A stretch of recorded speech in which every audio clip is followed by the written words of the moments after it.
Oke, selamat siang semua. Jadi hari ini kita akan membahas tentang polarisasi cahaya. Ya. Jadi maksudnya polarisasi cahaya itu adalah seperti contohnya di sebelah kanan ini. Ini adalah contoh cahaya yang terpolarisasi atau gelombang elektromagnetik yang terpolarisasi. Jadi artinya bahwa terpolarisasi itu artinya bahwa arah vibrasi dari medan E itu tertentu.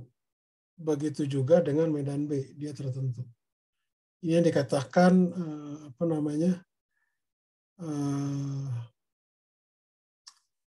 linearly polarized ya. Jadi ini adalah contoh yang B yang katakan linearly polarized. Jadi E-nya itu ada ke arah tertentu gitu. Sedangkan kalau yang ini, yang E di sini dia muter gitu. Ya.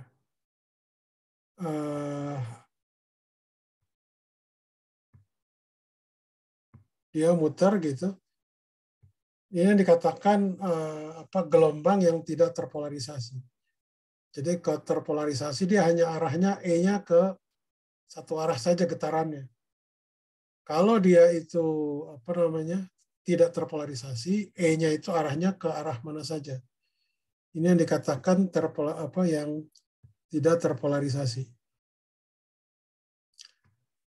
Yang tidak terpolarisasi. Ini akan saya berikan simulasi ya sebentar.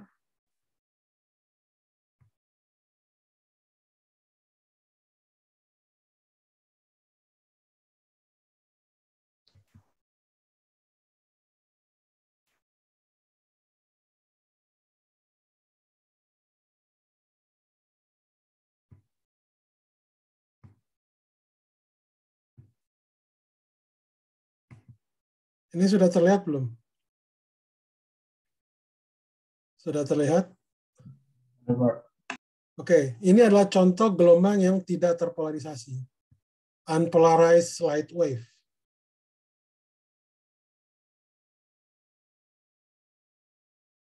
Ya, jadi Anda lihat di situ arah medan E-nya dan B-nya dia ke segala arah dia bergerak.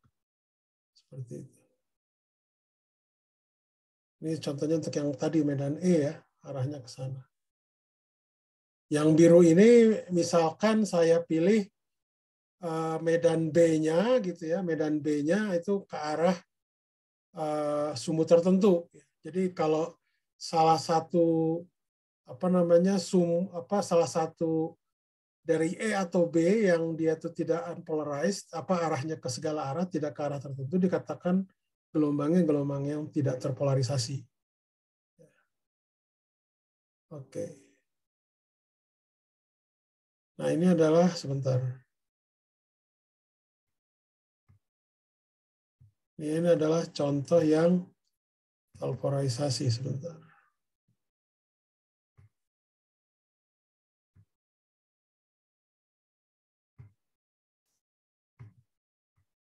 Ini yang terpolarisasi ya.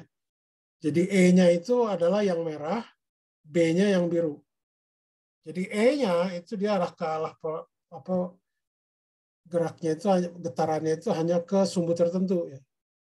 Kalau yang tadi kan dia istilahnya medan E-nya itu ke segala arah gitu ya, tidak ke satu sumbu. Kalau ini cuma ke satu sumbu, ini dikatakan terpolarisasi secara linear. Gitu. Oke, kita balik lagi ke buku. Ya, itu gambarannya seperti itu tadi. Jadi simulasi yang seperti tadi itu adalah kalau E-nya ke segala arah, dia itu dikatakan tidak terpolarisasi. Kalau sedangkan yang E ke arah tertentu, ini dikatakan yang terpolarisasi linear atau linearly polarized. Oke. Jadi polarisasi itu terkait dengan arah getar. Jadi arah getar misalkan hanya spesifik E-nya saja atau B-nya saja juga bisa, nggak masalah. Jadi kalau misalkan B-nya ke arah tertentu, tapi E-nya dia itu misalkan ke segala arah, itu dikatakan tidak terpolarisasi.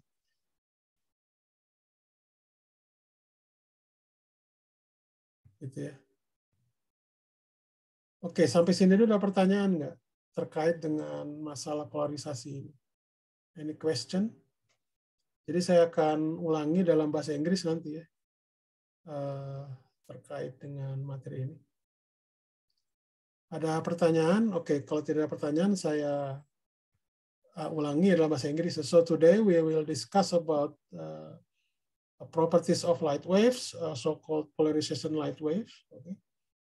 So in general, we have unpolarized light wave. Okay, the unpolarized light wave, you see that is from the picture of 38.29a.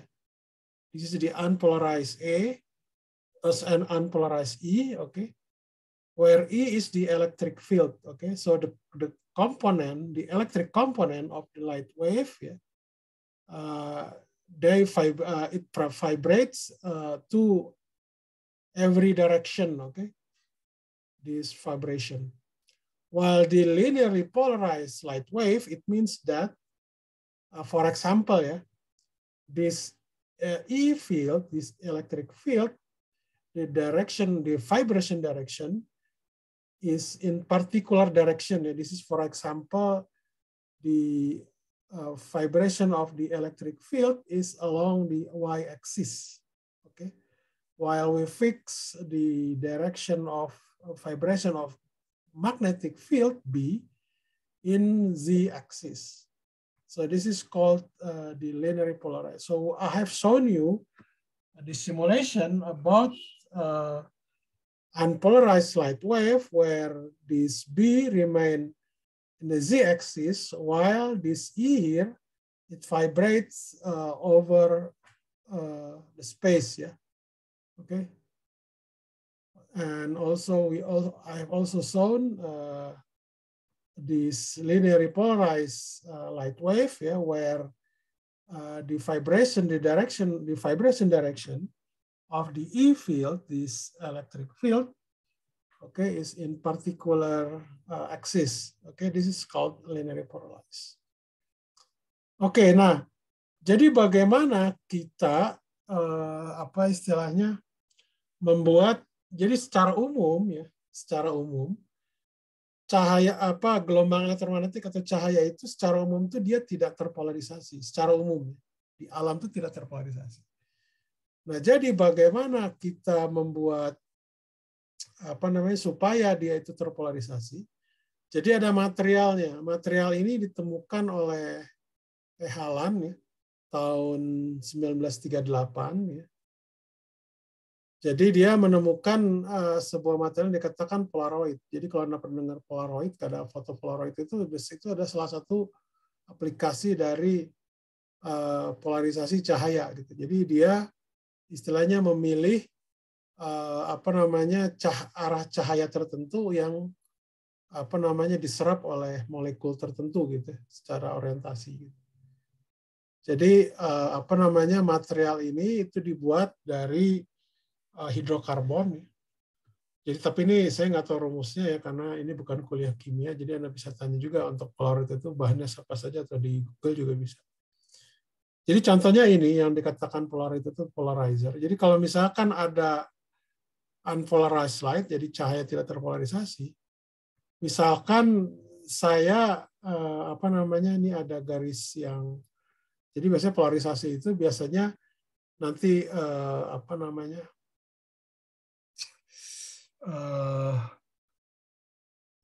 biasanya nanti kalau kita ingin mempolarisasikan cahaya itu kita pakai polaroid ya, pakai itu tadi polarizer namanya alatnya itu.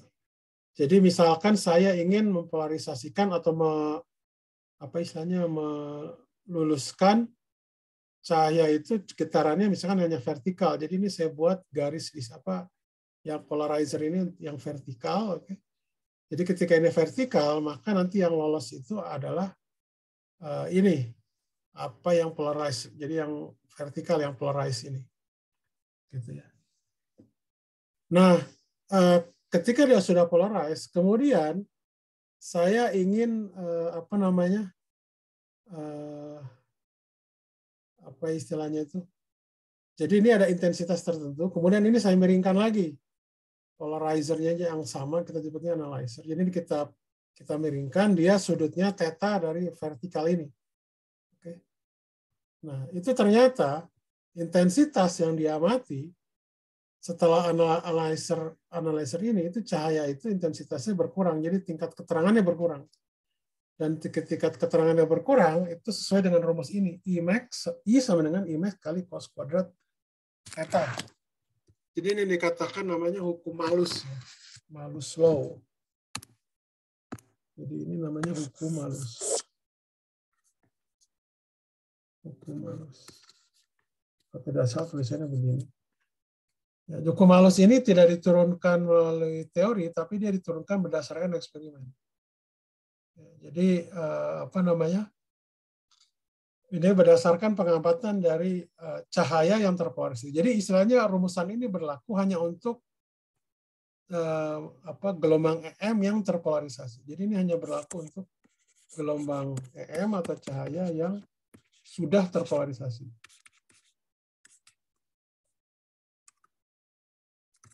Begitu. Ada pertanyaan nggak? Ini saya rasa cukup jelas ya. Oke, kita lanjutkan kalau tidak ada. Nah ini contohnya misalkan kalau ada polaroid begini ya. Jadi kalau dia itu sama-sama vertikal gitu misalkan, dia keterangannya sama. Tapi ketika dia itu saya geser, yang depannya ya, itu dia agak gelap kan di tengahnya. Dan ketika kita putar lagi 90 derajat, maka dia akan gelap. Jadi ini sesuai dengan rumusan ini kan. Di mana theta itu dia akan terlihat gelap, ya artinya cahaya tidak dapat diteruskan ketika tetanya itu sama dengan pi per 2. Begitu. Oke, ada namanya ini Malus. Berarti bukan pakai H tapi Malus biasa. Malus law ya, hukum Malus. Begitu. Ada pertanyaan? Kalau tidak ada, saya lanjutkan. So, kita bahas ini dulu. So, we have discussed about so-called Malus law, yeah, this equation 38.14. It means that this formula only valid for polarized light wave. Yeah. Only polarized light wave. This Malus law, equation 38.13, is obtained only by experiment, not by the theory or mathematical formation. So this is derived from the experiments. So the experiment, you see that from this figure 38.30, yeah. So this incoming unpolarized light, yeah, incoming into a polarizer, so-called polarizer, we set that this polarizer should to be vertical, such that only the vertical vibration passing through this polarizer. Okay, and then the second polarizer, so-called analyzer, we rotate it, yeah, with angle theta. So it means that the maximum amplitude of the electric field becomes E0 cos theta. Okay, so this is for the polarized, linearly polarized light. Okay, so it means that the intensity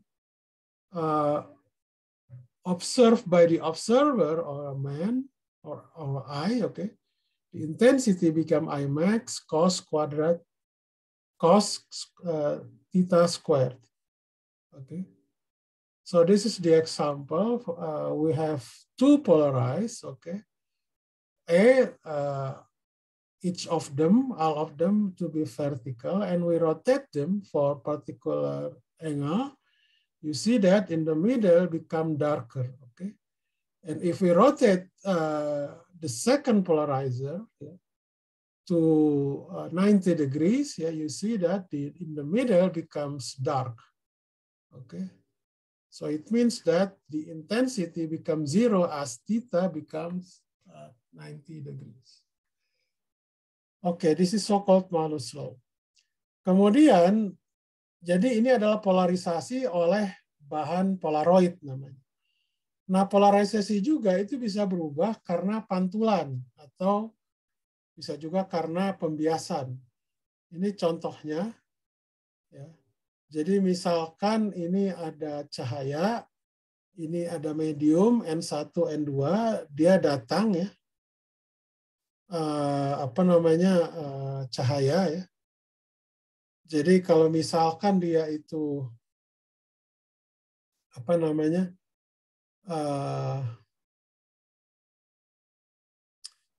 jadi cahaya ini datang, misalkan dia arah polarisasi ke sana. Ya. Kemudian di sini unpolarized ya. Jadi yang ini adalah unpolarized light, jadi dia itu datang gitu ya. Kemudian dia itu dipantulkan, refracted itu dia diteruskan. Nah, artinya bahwa ketika dipantulkan, ya, dipantulkan dan diteruskan, ya, itu cahaya itu jadi terpolarisasi, tapi terpolarisasinya sebagian. Gitu. Nah, ini contoh misalkan, jadi tanda apa istilahnya?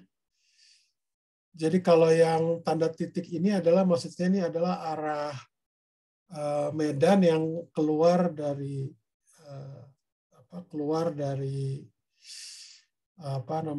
page istilahnya kertas ya gitu ya, dari layar gitu ya.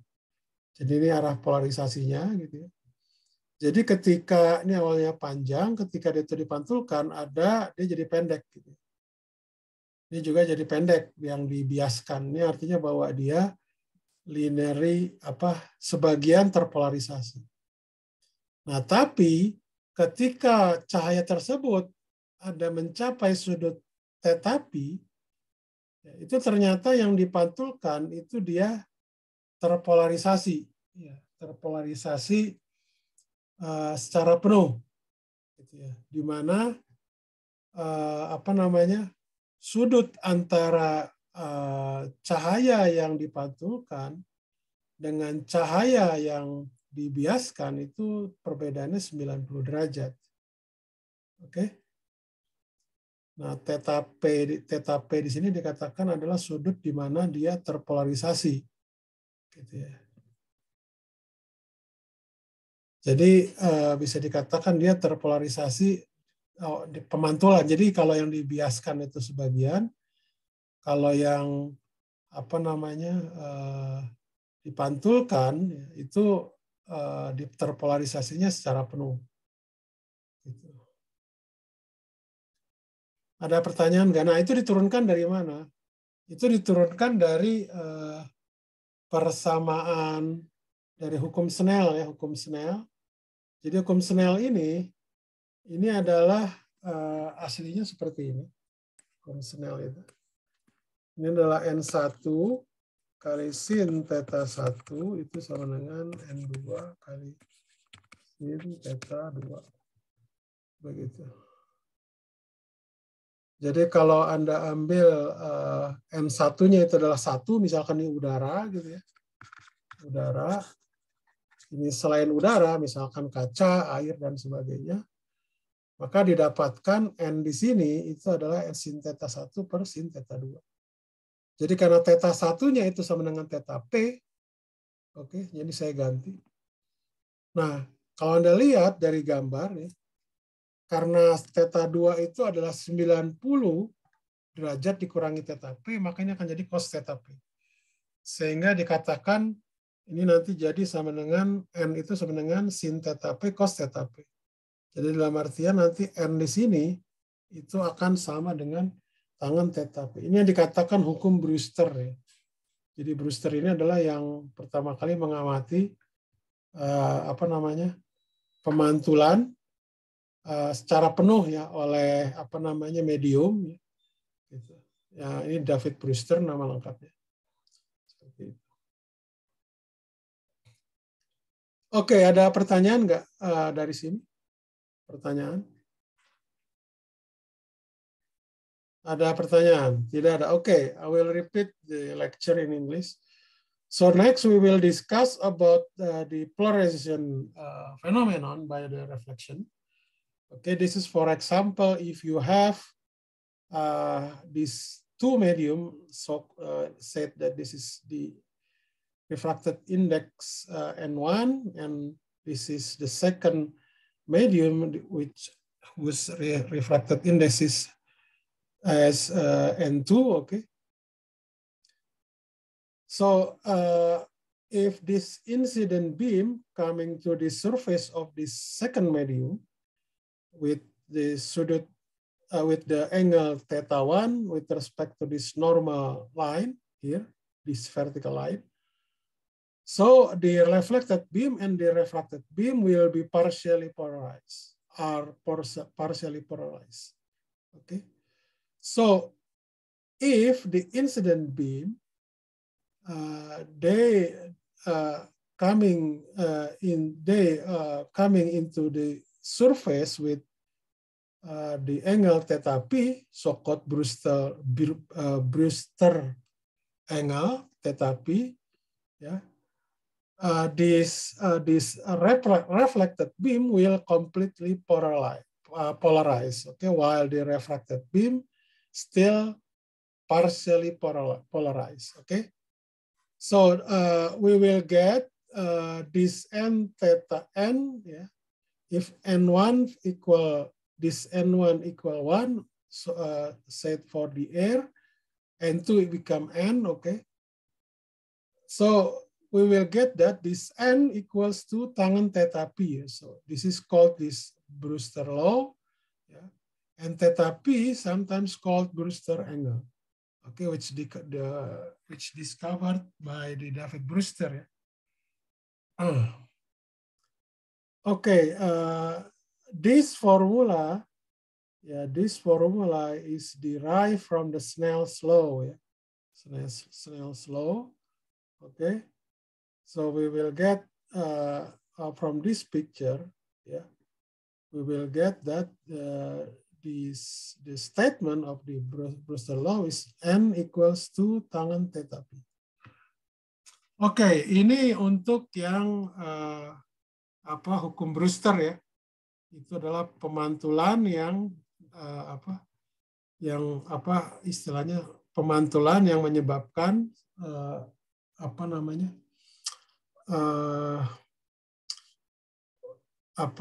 sinar yang dipantulkan itu terpolarisasi secara penuh. Oh ya, salah satu contohnya, Anda bisa sebutkan nggak salah satu aplikasi dari polarisasi ini apa? Contohnya misalnya.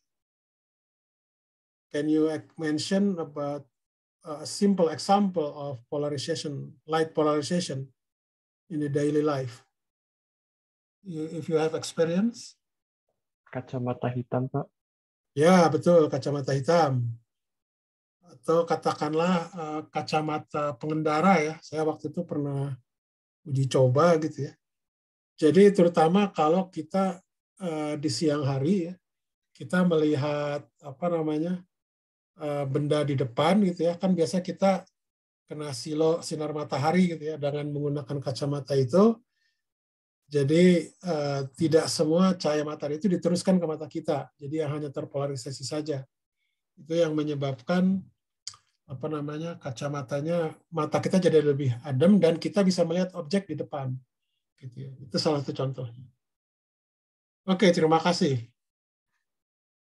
Kemudian berikutnya itu adalah ini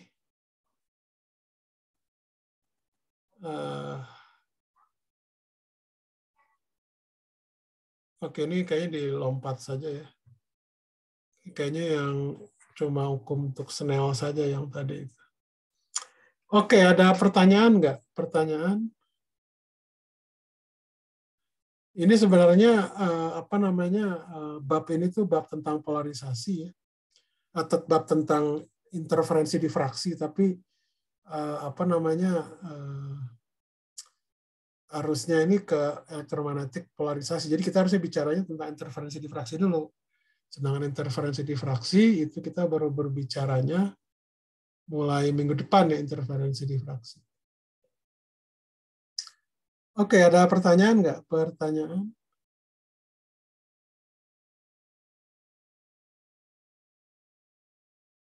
Ini sebenarnya ini aja contoh untuk apa namanya bahan-bahan optik tertentu ya. Jadi dikatakan ini adalah yang disebut namanya polarisasi apa istilahnya oleh pembiasan ganda atau pembiasan double gitu. Jadi misalkan contohnya ini cuma ini aja nih sebagai pengetahuan ya. Ini ada bahan namanya kalsit gitu. Jadi ini kalau misalkan dia itu cahaya tidak terpolarisasi, dia itu datang ya, dia nanti akan terpisah gitu antara polarisasi misalkan yang vertikal dengan polarisasi yang horizontal gitu. Jadi dia akan terlihat ini. Jadi yang keluarnya nanti itu adalah yang vertikal sendiri dengan yang apa namanya horizontal sendiri. Gitu. Nah horizontal ini kita nyebutnya adalah ORE ya, sinar O gitu yang dikatakan ordinary. Gitu. Kalau yang E di sini extraordinary yang vertikal. Gitu.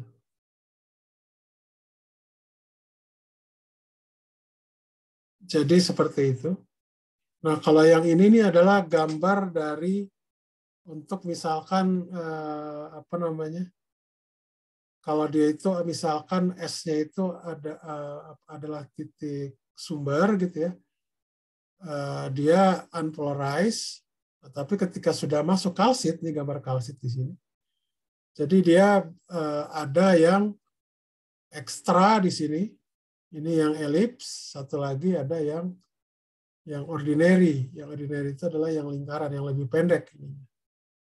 Ini digambarkan seperti ini. Begitu.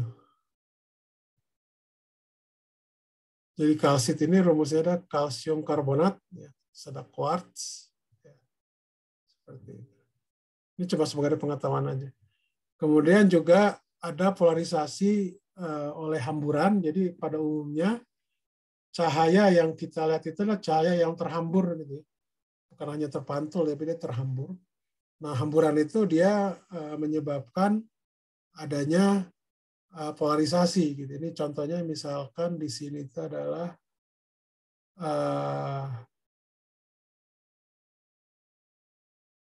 plastik ini ya. Plastik oh ya, plastik model ya.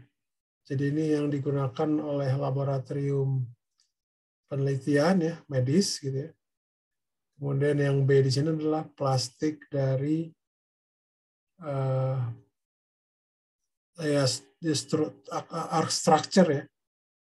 Condition.